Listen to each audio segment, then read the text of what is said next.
It's Ponzo Houdini, aka Cake Boss. You know I just jumped off the porch with Dirty Glove Bastard, you heard? Buffalo, New York, stand the fuck up.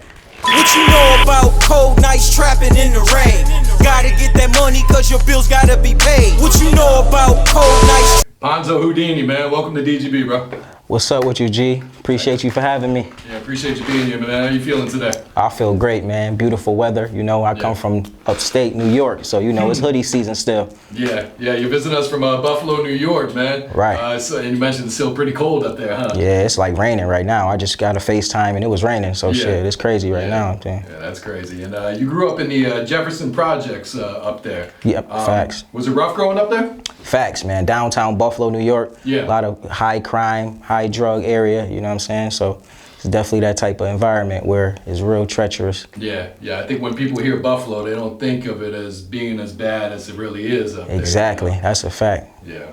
And so your parents split because your mother was addicted to drugs? Facts, yeah. My mother was addicted to crack cocaine when I was at a young age, and then my father raised me and my brother with the help of my grandmother and my aunt. Okay. So, how old were you at the time when they split? Probably was like 7, I believe. Oh, wow. It was a very young age. Yeah. You know So did you even understand what was going on? Yeah, because, you know, it was a transition, you know what I'm saying, from, you know, having your mother and father in the same household to not having them in the same household. So it was a big transition. Yeah. And you were actually an honor roll student before you got into the streets, right? Facts. I was very intelligent. I was on a high honor roll, used to go to the luncheons, used to get big awards. Yeah. So definitely was an intelligent young dude. Yeah. Did you enjoy going to school too? Yeah, at a point, you know, it was something that I enjoyed because I like learning. Like still to this day, the older me, I like learning. You know what I'm saying? It's just not the same traditional school learning, but you know, I use my Googles and YouTube and books and audio books to learn some shit. So. I got you. And what was it about the street life that drew you in? Well, of course, you know, my environment. You know, I was just basically a product of my environment, and you know, shit, I had to get it however I live. You feel me? So, at the end of the day, trapping was a habit. You know what I'm saying? If it was in my environment, I see that that's getting people the money the fastest way. You know what I'm saying? I'm at a young age. I know I can't go get no job yet. So, you know what I mean? And I know my father trying his best to take care of me and my brother. And, you know what I'm saying? He got to pay all the bills. So I know the extra shit, I got to figure out how I'm going to get that. So, you know, I took it into my own hands and dibbled and dabbled. Yeah. How old were you when you first jumped into the streets? Honestly, you know, I grew up in the Jefferson project, so it was always around me. But I ain't gonna lie, I probably had my first ounce of weed was like 14 years old. Oh, wow. You know what I'm saying? I remember that day, like when shit happened, I called my man mother house, and you know, it wasn't no cell phones right then and there. I called my man mother house. I was like, yo, bro, it's lit. You know what I'm saying? Bro, I just got such and such and such and such, not knowing his mother is on the phone the whole time. Oh, really? So it was a crazy situation. So, you know, I was in, you know, a little heat over there. I couldn't go hang with bro for a little minute. But, you know, it died down after a while. But, yeah, it was definitely a situation. Yeah, I got you. And did you end up finishing high school then? Yeah, I graduated from high school, did 2 semesters in college. Okay. You know what I'm saying? So, yeah, in the midst of me doing what I was doing. Yeah. What were you going to college for? What were you studying? Music business and business management. Oh, okay. Yep. Okay. So you were pretty early off, you knew what you wanted to do. Exactly, yep. And I'm still doing it right now. So, yep, definitely. All right. When did you first take an interest in making music? Making music probably like senior year of high school. You know, we was beating on the tables, you know, rapping, you know what I mean? And then got out of high school, start recording, and you know what I mean, a friend of mine basement, and then, you know, we went to court recording in a closet, and another guy that had a studio closet. And then my cousin had a studio in his attic. We was recording there. So, you know what I mean, I came straight from the beginning to trenches with this music shit. So yeah, you know what I mean? Definitely started from the bottom. And who were some of your favorite rappers when you were growing up that kind of inspired you? Of course, Jay-Z. Okay. You know, 50 Cent, Dipset, the Lox. And then I was open off the down south trap music, the Jeezys, the OJ Da Juicemans, Gucci's, Yo Gotti's, you know what I'm saying, Rick Ross, you know what I'm saying. I was into that type of shit too, because that's what I was doing. So that's the music that we playing while we out getting our money, you know what I'm saying? Yeah, so you were able to relate to those southern artists. Exactly. What they were rapping about. Yeah, definitely, because this is what we was really doing. So it was like, oh shit, they talking about what we doing, you know what I'm saying? So was there a lot of people up north that were fucking with the southern music? Definitely. Yeah. Definitely. Yeah, definitely. Yeah. All right. And when did you start to take making music seriously?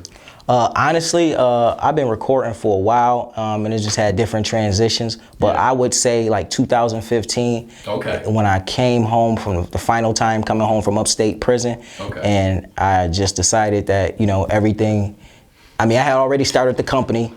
And I was like, yo, you know what? I'm going to take this shit and I'm not going to turn back. I got a plan. I'm not going back to prison. Lord's willing, I'm not going back to prison. I'm going to focus up and I'm going to turn this into my reality. You know what I'm saying? I'm gonna make a plan and stick to it. And I've been just grinding ever since. And things has been happening for me. The universe has been blessing me thus far. So definitely. How many times did you get locked up before that? I'm a 2-time felon. So, you know, all for drugs. You know what I'm saying? And I got probably like multiple arrests, probably for traffic and drug violations and stuff like that. How long were you in that last time? So what happened was I was on the, so let me just, I went upstate, my last felony, I went upstate, I did 2 years.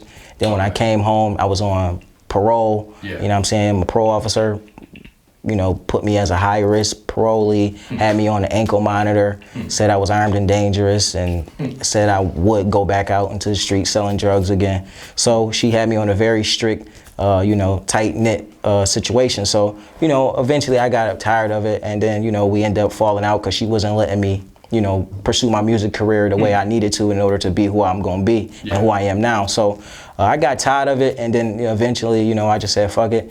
She put an ankle monitor on my leg. I ended up cutting it off and going on the run. So then, you know, for 6 months I was on the run doing what I do.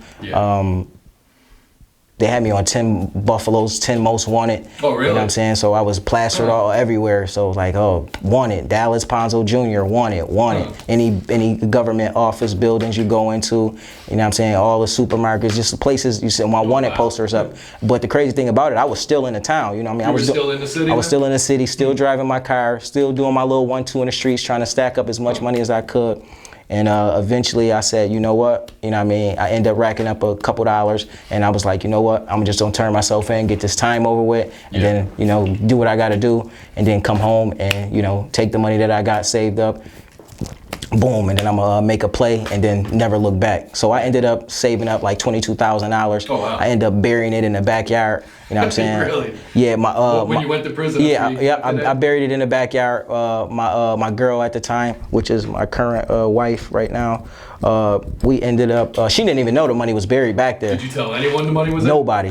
So, you know what I mean? Of course, you know what I mean? So I knew I had to have myself set up for when I come home. So, you know, because I seen people go to jail and pop, twisted, you know what I'm saying? Come home, got to start all the way over. So I said, I have to do something different. So, you know, I had the $22,000 in the buried. So when I came home, you know what I'm saying, at first I couldn't find the money. I said, damn, hold on, wait a minute. Couldn't find it. I'm digging up, almost digged up the whole fucking backyard, man. Like, you know what I'm saying, I couldn't find the money. I was real stressed out. I said, damn, somebody get it? I know nobody out here, because I buried the shit at 3-4 in the morning with nobody with, you know what I'm saying? So, you know what I mean, I had to take a deep breath, and then after a while I went back out there and tried it again, and voila, you know what I mean? My pot of gold was there, so I was like, thank you, God, and then, you know, took off. Just not digging deep enough in the spot? It was just a little over to the left. Oh, so you were just missing it? Yeah, just missing it, you know what I'm saying? So, but, you know, God's graces, I found my pot of gold, and, you know, it helped me, you know what I mean, boost my life back to where I needed to be.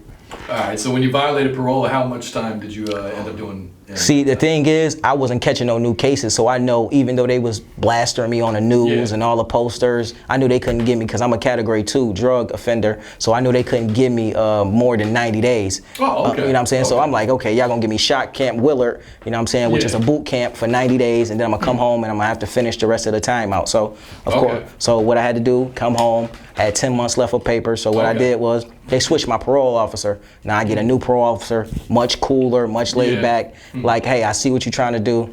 Gave me opportunity. He was so player that he even let me come all the way here to Atlanta. I had a label meeting with Atlantic Records, you know what I mean, until 2015. And he was a player. My other parole officer would have never let me do that. So, you know, he was a player, let me come out here, pursue my situation. I ended up not taking a deal, but still it was just a point that, you know what I mean, I had a better opportunity the second time around with a different parole officer. Then I finished my parole and took off from there. Okay. So when you got out, did you focus on the music right away? Focus on the music right away. I said, I gotta leave the streets alone, because I was 1 foot in and 1 foot out, and you never gonna get nothing out of it if you don't put your all into it. So, you know what I'm saying? I told myself that I have to make a choice. I could either keep going back and forth to jail and playing this Russian roulette game, or I could just say, you know what, take what I got and just full throttle, push this music, push my clothing line, you know what I'm saying, and push myself as a brand and an artist and keep going. Yeah. All right, so what's the message in your music? The message in my music is that you can overcome any obstacle and never give up. Basically, I just want to be the example of he came from nothing, really had a hard life, and he really blossomed to be great without any financial backing, without any rich family, without any big homies, or without any handouts, you know what I'm saying? Like, you can make it, you know what I'm saying? I just want to be that, you know what I mean, example, like, yo, you can make it. And I just want to give people hope, you know what I'm saying? I want to be like an inspiration, a motivation for people to, you know what I mean, better themselves and, you know, and have more of a good attitude and positive energy out of life, you know what I'm saying? That's what my mission is, you know what I mean, with the music, you know what I'm saying? Tell my story and also give people courage to become better people, you know? Yeah, no, that's real. Facts. All right, how would you describe the sound of your music? Because you're from New York, but like you said, you're kind of influeed by a lot of Southern artists too. Exactly. See, my genre of music, I'm crafting my own genre of music. I would call it more of like a trap bars, because it got that trappy effect, but it also, I can rap too. So you know what I'm saying, like, and you know, I'm stuck. I'm in that generational, right in the middle of that generational gap where I'm connecting with the OGs and I'm connected with the young guns. So it's like I'm right in the middle. So me, I'm like the best of both worlds, basically. You know what I'm saying? So that's how I see it. I'm like the best of both worlds with the music. Yeah, I got you.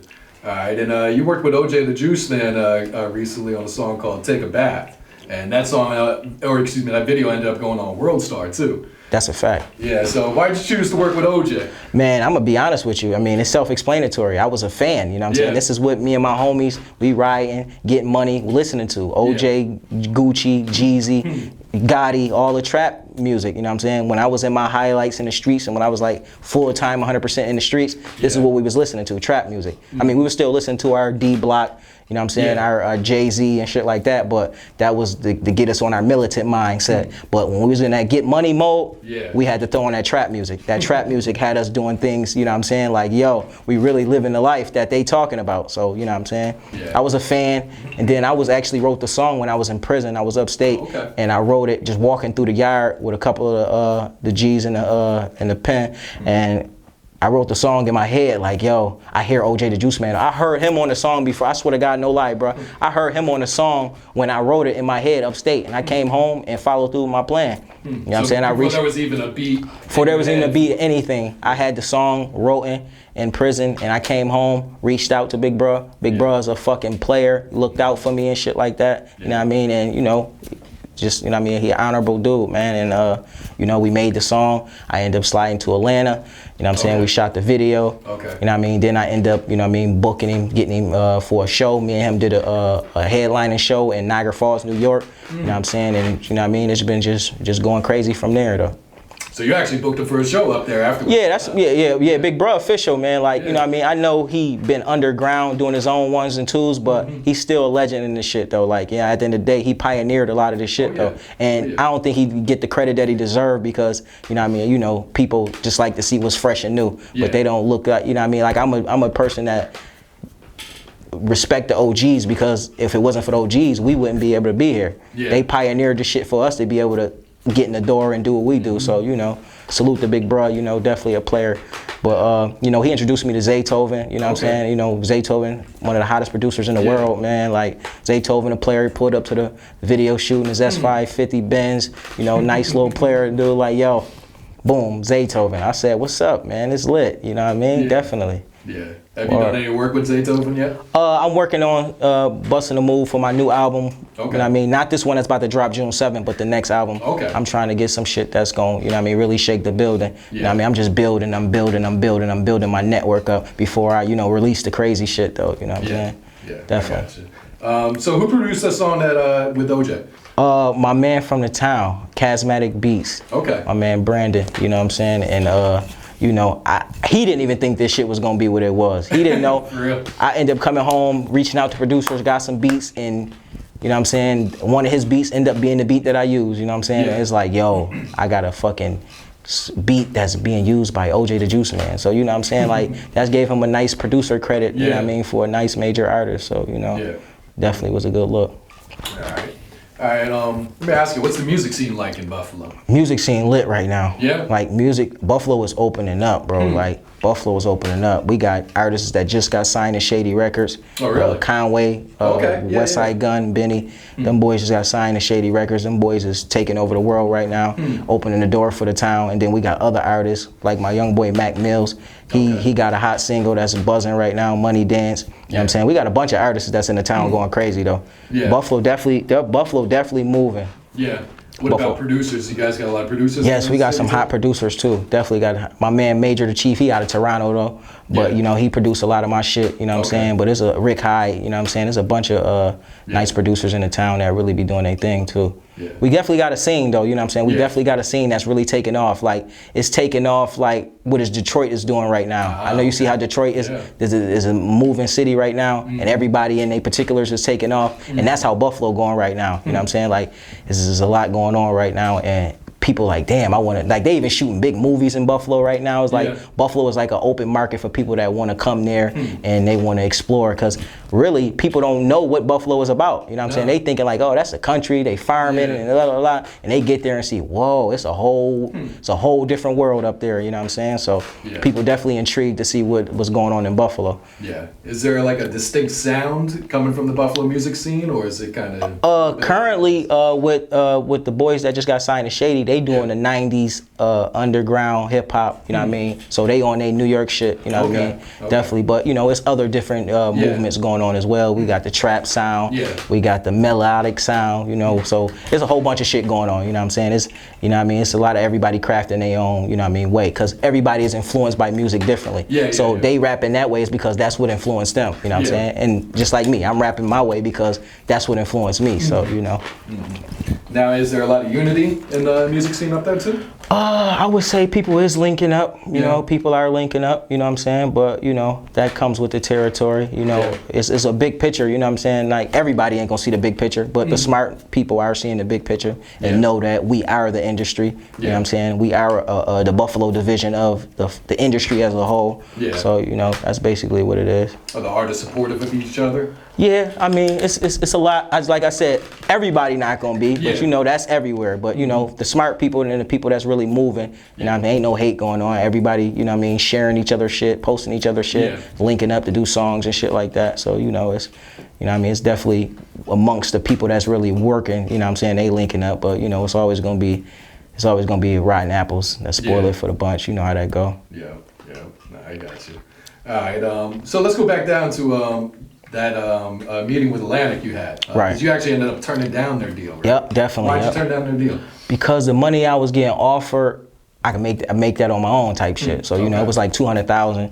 So, you know, at the end of the day, it was a 5-year, 2-album deal, 360 deal. So you know how that go. I mean, me personally, I have a plan to be independent. You know what I'm saying? Now, I ain't saying that I won't sign a major deal, but it got to make sense for what I'm trying to do in life. You know what I'm saying? I like my freedom. I like ownership. You know what I'm saying? I would partner up. That's different. But, you know, me just giving my rights away and you slave master me, and then I won't get to put out music whenever I want. I won't get to move around. You know what I'm saying? It's like, it's pointless because I already have a formula that's working currently, you know what I'm saying? Like, my goal right now, short-term goal, I mean, I got a bunch of fans, but I'm talking about fanatics, actual fanatics. Goal is if I can get 1,000 people, you know, supporting me enough to spend $100 a month, that's 1.2 million a year. There's no deal have to be signed to do that when there's 7 billion people in the world. It's just about moving around, you know what I'm saying? It ain't gonna happen in just your inner city, or it might happen in your inner city, but 9 times out of 10, your inner city that you come from, they gonna be the last to figure it out. That's how it usually works. So, you know, that's why I'm on the road every weekend. You know what I mean? I'm networking, I'm doing, you know, promo, media, sponsor ads, just trying to get myself visual everywhere. You know what I'm saying? And like I said, the magic number is 1,000 fanatics. Now, I got over thousands of fans, but I'm talking about fanatics, people that's actually like, yo, anything he do, I want to be there, I want to support. All the merch he drop on his website, I want to go buy, I want to go support, I want to put other people on. You know what I'm saying? That's the formula to success right there, without a label. Nah, for real. And you got your own label, Cake Boss Life Entertainment. Correct. Can you explain the name of that? Cake Boss life, I started calling myself the Cake Boss before I went to prison in 2011. I started calling myself the Cake Boss just because, you know, that's what I do. I get money and, you know what I'm saying, I just ran with it. And then I was in prison, came up with the name Cake Boss Life. You know what I mean? Instead of creating just a regular label, I wanted to create a lifestyle, a way of life, you know, something people can follow, a brand that people can be a part of, you know what I'm saying? And basically it's just stating that, you know, you're your own boss, you know what I'm saying? Your own entrepreneur, you know what I'm saying? Like, it ain't about being the richest person, ain't about being the poorest. It's about being your own boss and having your own plan for life to be successful. Like, just because you work in a job don't mean you're not a cake boss, you know what I'm saying? Because a job is a stepping stone, you know what I'm saying? I worked jobs before, so you know what I'm saying? A job could be your stepping stone until you get to where you want to be so that you can be your own boss and then hire employees. So. And what are some of your goals for the label? Are you looking to sign other artists too? Definitely. I'm working on signing a couple. Like, I had artists on the label before, but, you know, things didn't pan out. But I'm currently looking to sign artists, you know what I'm saying? But I'm only signing people that's worth signing. I mean, I'm not in the business of, you know, wasting my time or my budget on people that's just trying to, you know what I mean, waste my time, obviously. You know what I mean? Artists, if they looking to get signed, you gotta already be working, gotta already have a fan base, gotta already be moving on your own. You know what I'm saying? We not building no bears here. You know what I'm saying? You gotta really be on it already. Because it's just like a major label. They're not gonna sign you unless you already generating money. So, you know what I mean? All I'm gonna do is put the fuel to your fire. You know what I'm saying? So once you get it lit, I'm gonna help you blow it up, and then we gonna all eat off the plate. So that's how that worked. I got you. All right. You have a new web series out right now called Epidemic. Facts. Yeah. Epidemic. What's the series about? Epidemic is about a dude named Dre coming home from prison. He on parole. Kind of like my story. Coming home from prison on parole. You know what I'm saying? He got a wifey that, you know, supposedly been holding it down for him.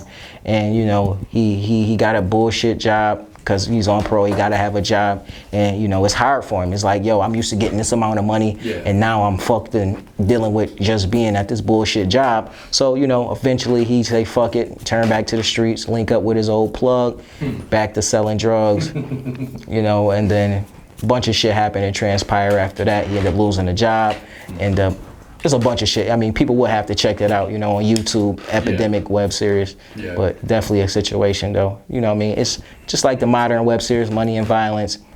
Respect, Life, Mayhem, and Psycho, and all them joints is definitely one of them must-see joints. How many episodes have you released so far? We actually about to release episode 5. We really, because what happened was we just halted in the winter because it's cold in Buffalo during the winter, and I didn't want to have, you know, the cast out there freezing their ass off, and they not really, you know, seeing a big budget to do it. You know what I'm saying? So, you know, I mean, I decided to say, hey, we're gonna revamp springtime, and you know what I'm saying? Now we back full effect, ready to release. So you plan to continue this series then? Got to, because people like, yo, when you gonna drop the next episode? What happened? What's going on? I want to see what happened to such and such. Who gonna find out who killed such and such? And you know what I'm saying? So it's like people really want it, so I gotta, you know, keep supplying them what they want. You've been getting good feedback. Definitely, and it was just some spur of the moment. Like, yo, I dropped the album called Epidemic, and I said instead of just releasing the traditional music videos, I'm gonna release music videos. I'm gonna start a web series with it. So then we give, you know, because content is king, so just keep providing shit that's gonna keep them intrigued on my brand and my person. All right, and you got a new single out right now called Frankie J. Frankie J, Frankie J. What's that song about? Frankie J is a song that's just giving us an outline of Buffalo, the raw, gritty Buffalo, New York.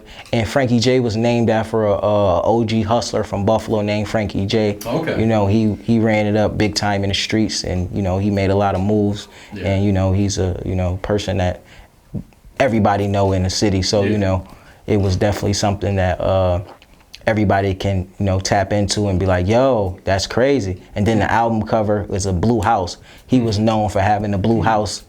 All his houses that was traps was all blue. So, you know, it was something distinguished about that, and everybody could relate to it from the inner city of Buffalo. And who produced that single? Produced by Kid Cole and Major the Chief. It was a collaboration on that. They from Buffalo too? Or? Kid Cole is a platinum artist / producer. He's worked with Def Jam, Bad Boy. He's worked with a bunch of other Rough Riders, DMX. He just worked with a bunch of, and that's where I've been recording with him for almost 8 years. So you know, he's the professional in my city that got the sound, and he helped me craft my sound. So definitely a big shout out to Kid Cole. I got you. And what type of feedback have you gotten from that single? A lot of great feedback. Just, you know what I'm saying? Just because my inner city, mostly because my inner city is, you know what I mean, a product of what I'm talking about and a product of the title and the album cover. You know what I'm saying? So they can relate to they can relate to it. about. They can relate to all the things that happened, you know what I mean, in that time in the frame in Buffalo, New York. Yeah.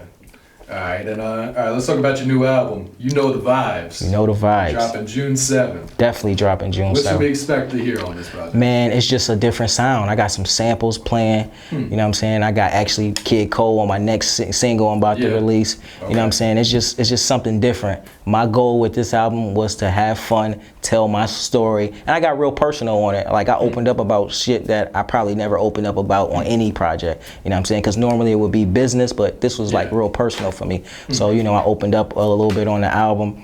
And you know, I just wanted to give them something that they not hearing currently in the industry. I wanted to sound different. That's just my whole goal, is to stand out from everybody else, basically. You know what I'm saying? And then I just give them every track is something that they can think about. Do you have a personal favorite song on there? The song I would say with Kid Cole, Song Cry, which is gonna be the next single and video release, and it's dropping on the same day the album dropped, June 7th. Okay. Yep.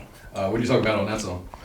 It's just talking about my life. The hook go, I can't see it coming down my eyes, so I gotta make the song cry. Been through so much shit, thank God that I survived. It's basically talking about all the shit that I done been through, and I made it still to be this person that I'm making it to be today. And, you know, and I'm just thankful, you know what I'm saying? I just got a lot of gratitude for, you know what I mean, God blessing me with being able to overcome everything I've been through. With my mother having addiction, with growing up in the Jefferson projects, around violence, around drugs, going to prison several times, surviving that. Never turning any gang member when I'm in prison, you know what I'm saying, standing tall while I'm in prison as a man, you know what I'm saying? So it's just, I overcame a lot of shit, you know? I overcame a lot of shit, I mean, and I know I'm here for a reason, because I could have been X'd out a bunch of different times on many occasions, so I know I'm destined to do all the things that I'm doing. And this is just the beginning, you know what I'm saying? This is just way pre-gaming. The fucking season ain't even started yet. This is the pre-season right now, for real. You got any featured artists on this album? Kid Cole, Yaya, she's a beautiful singer. She got a nice voice. And Young Boy T-Top. Now those two artists are artists that, you know, I'm in the process of signing. But, you know, we're just working on getting things together, and I just want to get a feel for them as a person. Because, you know, it ain't just about the talent, it's about the extra shit that come with the person as well. So I just want to definitely, you know, get a feel for them and learn them as a person and see if they even worth signing, because it's bigger than talent. The industry and the career is bigger than talent. You gotta have character, you gotta have hard work and hustle, because I'm a hustler, so at the end of the day, if you don't work as hard as me, I'm not gonna even want to be around you. That's real talk. All right, what about producers? Producers, it's solely produced by my producer, Major the Chief, from out of Toronto. So it's like, it's just something that we trying to craft our own sound so that we can bring it to the game, and then the game will want to copy off of our sound. So that's what we trying to do here with this one. There you go. All right, what are your expectations for this album? Platinum. Platinum? Come on, we got to go all the way. I'm looking to go all the way with it, you know, so I'm locking in marketing companies, promotional companies to get my shit to where it need to be. You know what I mean? Everything I do, I want it to grow and be bigger and better than the last. You know what I'm saying? It's time for me to be on top of the game in this music industry. I've been working a long time, and I'm destined for that. You know what I'm saying? I'm destined, and I know I'm gonna be successful because I already got the right mindset and the grind set, so that's what we pushing for, platinum. Gotcha. All right. What are some of your goals for the rest of 2019? 2019, I probably lock in, you know, a tour.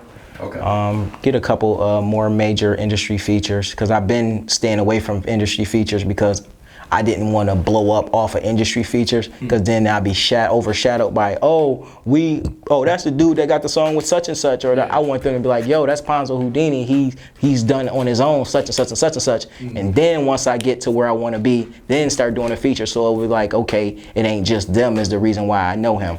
But you know, I mean, I put out a bunch of projects. I'm doing well right now, so I just think it's time for me to start, you know, mingling more with the industry artists, you know what I'm saying, and keep building that. And of course, I want to go platinum with the album, and I might sign a deal this year, you know what I'm saying? You never know. I might decide to settle and kick it with one of these labels, and they talking that good shit, and we make some money together. I got Gotcha. All right, you got the new album coming out. What else you working on? Album pre-order is available right now on iTunes. Okay. You know the vibes, Ponzo Houdini.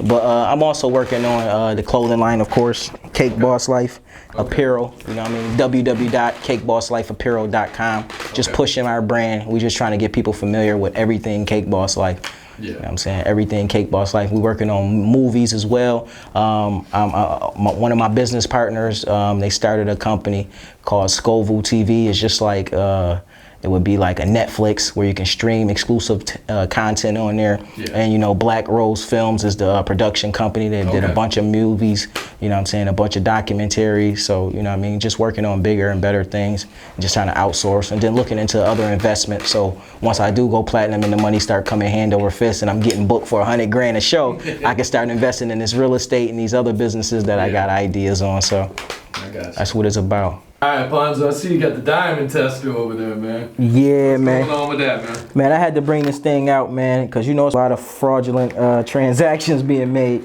And you know, we in Atlanta, so when in Atlanta, they say it's capping. So it's a lot of capping going on. So, you know, I brought the diamond tester. Now, I've been watching your interviews, man. You got a lot of artists up here with a lot of jewelry on, you know what I'm saying? And, you know, I don't believe all of it's real, but you know, we're gonna have to start testing that jury, my man. Like, you know what I'm saying? And you know, I ain't the one to talk, so I'm gonna just show that my shit is legit. Okay. You know what I'm saying? Definitely show that my shit is legit, you know, before I motherfucking get to talking about anybody else shit. So, you know what I mean? And the way these diamond testers work, everybody, you gotta hear the beep, beep, beep. If you don't hear the beep, beep, beep, that means your shit is not it.